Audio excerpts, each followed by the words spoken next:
So hey guys, I apologize that this movie review is extremely late. I've been meaning to see Ready Player One for a long time now, but work's got in the way. I've just been working tons of hours and I just did not have time at all to see the movie. Then a snowstorm came in my area and that also delayed my chance to see the movie even further. But now I'm finally here. I finally got a chance to see Ready Player One. This is a film I've been looking forward to for a long time. And unfortunately, it had to be this movie that had to be delayed for this long. So I apologize for those who have been waiting for this review to come up. I just really had no time at all to see it before this review got posted. So I apologize once again about that. But anyway, guys, this movie review is for Ready Player One. To see if I can get back to the grind of reviewing movies again, I guess. So yeah, this film is based off the classic Ready Player One novel by Ernest Cline, which it really isn't that old. So I guess classic novel might not be appropriate for this because it's like 2011, I think, when the book came out. But anyway, Steven Spielberg did direct this movie, and I don't even need to go over his filmography. E.T., Jurassic Park, you know who I'm talking about. So, anyway, in Ready Player One, this film is about a young boy who is a big gamer. And he lives in a world where it's many years in the future. I would say like 2045, 2055, something like that. And everybody is a part of this gaming world called the Oasis. In this, you can even choose to be in a game if you want. You really don't even have to be in a game to or use any games to be a part of the Oasis. It's just kind of this big internet sensation that everybody's a part of, and you can create a fictional avatar. You can give yourself a fictional name. Um, you can, play games. You can earn coins and everything that you could imagine from a video game within the Oasis. You can customize your character, be a different species, be whatever you want. But anyway, where the story of this film really does pick up is, we're introduced to the Oasis and everything else, but we find out that the creator of the Oasis that created this big extravaganza that everybody's a part of passed away. And what he did is, rather than giving his fortune to somebody in his family or bloodline of any kind, he wants to give it to a lucky gamer who can find this Easter egg, quote unquote, and the proper gamer who can find it is going to be the person that will get it, and they are going to be worthy of this guy's name is James Holiday, I think it is. Um, so basically, he left it behind within the Oasis, and everybody's looking for it. But it's been years; nobody can find it. But the film does focus on a young boy who does manage to find it, and you're required to get 3 keys in order to get to this Easter egg and so forth. So it's quite a search. It's quite a look into this man's life to really kind of figure out what exactly these clues are and how the Easter egg can be found and so forth. So that's really what this movie's about. This boy meets friends and enemies along the way, people who want to use this money for good, some who want to use it for bad, some who want to use these keys for good, and some for bad, and everything like that. So that is the plot of Ready Player One. But overall, guys, I really enjoyed this film a lot. I didn't read the entire Ready Player One book, but from what I read online, it sounds like there was quite a few changes made to this screenplay to make this work as a movie. And based on what I've seen, I really, really liked what they did. I really can't say how much it follows the book because I didn't read the entire thing, just some of it. But from what I've seen as a movie, it really does work very well. I was very, very happy with it. It's not Steven Spielberg's best film, but he's made so many classics at this point. I don't know how he can top those at this rate, but it is cool that he's still making films and still making great films like this. So I think it's another great film to add to his resume now that this has been made. But for my positives and negatives of Ready Player One, I like how this film has a lot to say about the internet, about identity, and about technological obsession. I say the internet because this film really does kind of focus on things about, people making fictional avatars and making themselves who they want to be. Whatever they don't have in real life, they can go to their avatar and customize it that way, or create a different gender, create a different species of any kind. So I like how this film does make the point that the internet kind of gave people the ability to do this with like online dating and Facebook and Twitter and all this other stuff, and kind of how that shapes somebody's personality, and that there's certain things where they can only get away with that online but not in real life. So I like how this film does play around with those kind of ideas. And going back to identity also, I like how this film really does focus on giving people kind of the choice of everything to make for their avatar. They can be anything they want. So I like how the film does play around that with that a lot.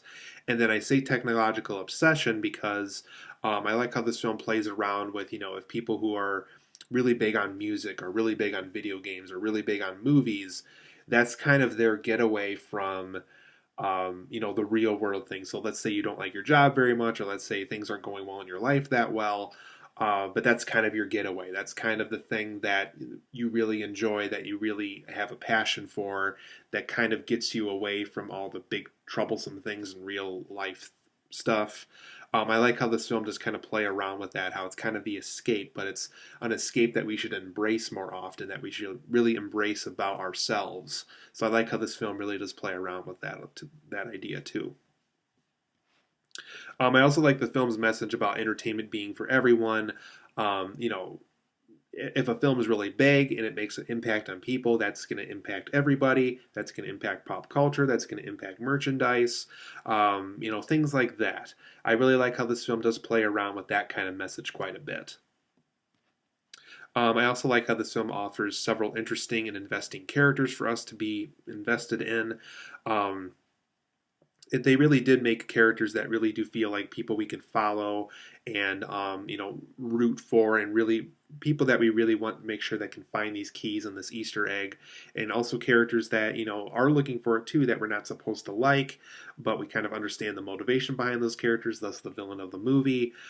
So I like how this film does have several interesting and investing characters that I really could fall for. Olivia Cooke's very good in this movie. Tye Sheridan's very good in this movie. Simon Pegg, Mark Rylance, almost everybody you can think of who's a part of this movie did an excellent job in this film. I also like the many 80s game and movie references that this film has. There's tons of 80s movies and 80s video games, 80s music, all referenced in this film, and I think it's done in a very clever way. Some of these references are like, if there's a race going on in one scene, like on a racetrack, it's just another car, another cart you're going to see on the racetrack, but there's other significances of an entire scene being about a movie, or an entire scene being about a certain song or a certain movie or something like that. So I like how this film plays around with those things quite a bit as well. I also like the characters of James Holliday, played by Mark Rylance, quite a bit, and the character of Og, played by Simon Pegg. Both men did a terrific job. I definitely like the whole Steve Jobs, Steve Wozniak kind of chemistry that the two had. I also definitely got the sense of like a Bill Gates, Steve Jobs kind of thing as well. So I like how Ernest Cline, who wrote the book, kind of analyzed that a lot in real life and put that into his story. One thing that was kind of cool too is it's very, very brief. You kind of have to look for it in one scene.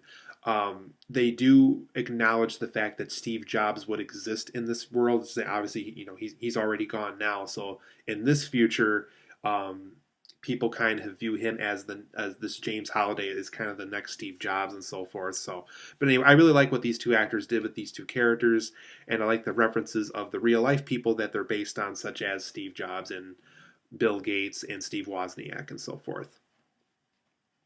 I also liked the overall IOI villain. I think that's the name of the company in this film.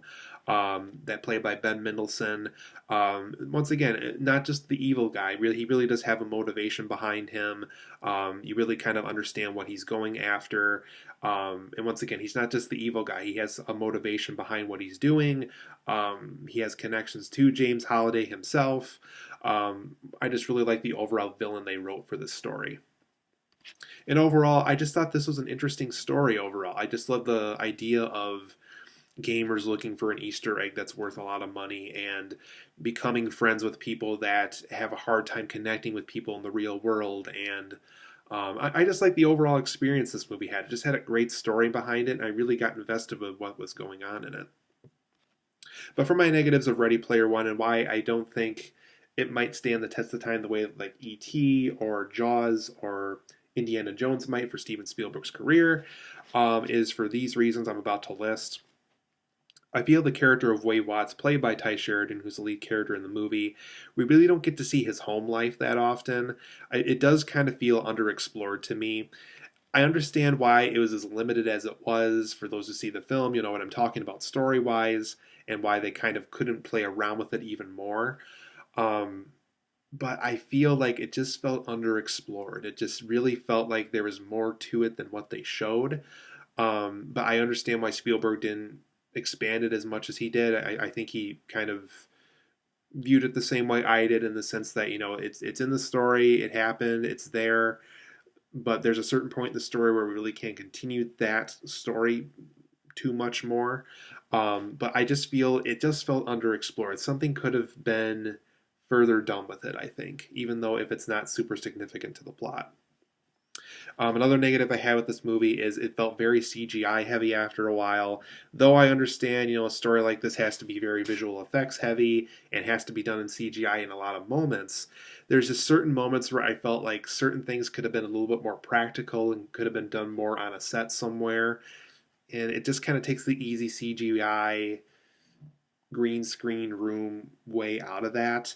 So I felt like there were certain scenes that really didn't need to be completely done in CGI. They really could have been done practically somewhere, and it just kind of takes the safe CGI way out of that. Another negative I had with this movie too is I thought the Oasis itself felt a little too broad. It felt to the point where I wasn't sure what the difference between the internet and a gaming network was for this. Um, Based on what I saw in this movie, I want to say the Oasis is more so a gaming network.